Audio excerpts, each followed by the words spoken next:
Deborah Voivoda Hamilton is an attorney who helps mediate conflicts between people involving animals.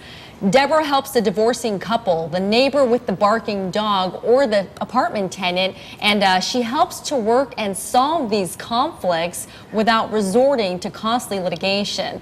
Deborah Voivoda Hamilton joins us now to talk about her mediation practice and, well, the cases that she handles every day. Welcome. Hi, how are you, Erica? I'm glad to be here this morning. Thank you for joining us. Great. So let's discuss your practice. Well, my practice is focused on helping people resolve conflicts involving animals instead of going to litigation, because going to litigation, an animal is really a chair. So in court, you may not be able to go through the emotional requirements that you want to tell the judge, because he can't really help you with that. He can only look at the dog as a piece of property, especially in divorce, because it's like a chair, it's like splitting a chair. So I help people have that moment where they can discuss the value of the pet to them in this relationship, and going forward how that pet will be shared by each of them.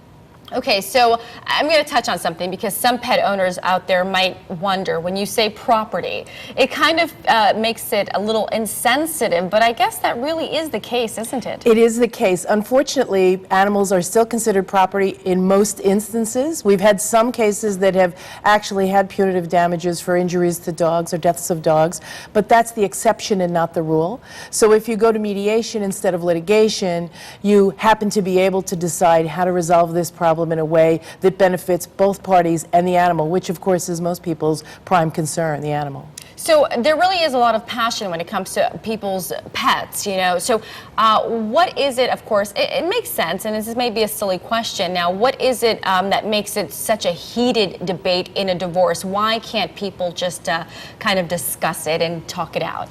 Well, it's the last best thing that they did together. This animal probably never caused them angst, and so each of them want to share in that animal's life going forward. And how do you do that?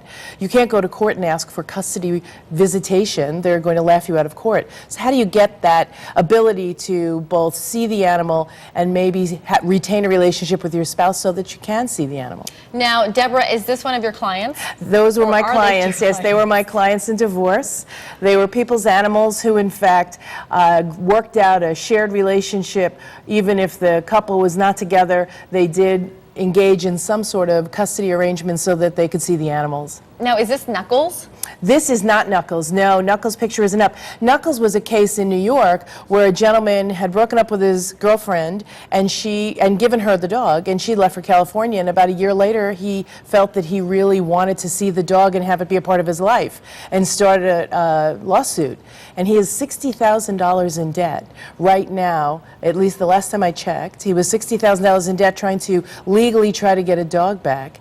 And had he known about mediation and been able to effectively speak to his girlfriend, he may have been able to take the dog during vacations, other times. It would have given that conversation a chance, which once you start litigation, that conversation is really extinguished. And let's talk about other animals. Of course, everybody thinks about dogs, but what about cats, horses? Parrots. Oh, parrots. Okay, let's talk about parrots. Parrots. We have 40-year, 50-year, 60-year-old parrots. So these are animals that have relationships not only in divorce with the parties that have them at the time. You have to consider who will take them if you can't then live long enough to take care of them. And what about this horse? That's Art. He's a wonderful animal. It was a family who was dissolving their marriage, and both of them had owned the horse and wanted to create a venue where they could ride the horse. So they both have alternate weekends. They share expenses for care. It's been a wonderful, worked out situation, which wasn't really working in the divorce proceeding. In fact, a colleague of mine had called and asked me to help with that resolution. Okay, so resolution conflict. Now, one last question. I'm sure so many people want to know, what about that barking dog that belongs to your neighbor?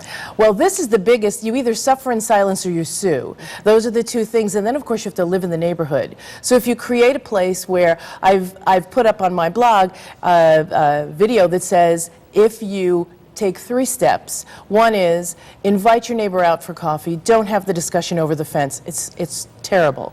And then once you have them out, say, how can we work on a solution? Make it a group effort. Because if you just go over when you're angry, that's the third one. Don't ever speak to them when you're angry. If you speak to them at an independent, off-site place with a cup of coffee in your hand, you sometimes are able to work out a time frame. Well, Deborah, thank you so much. A cup of coffee and conflict resolution does it all. Of course, you can log on to WTNH.com for more information.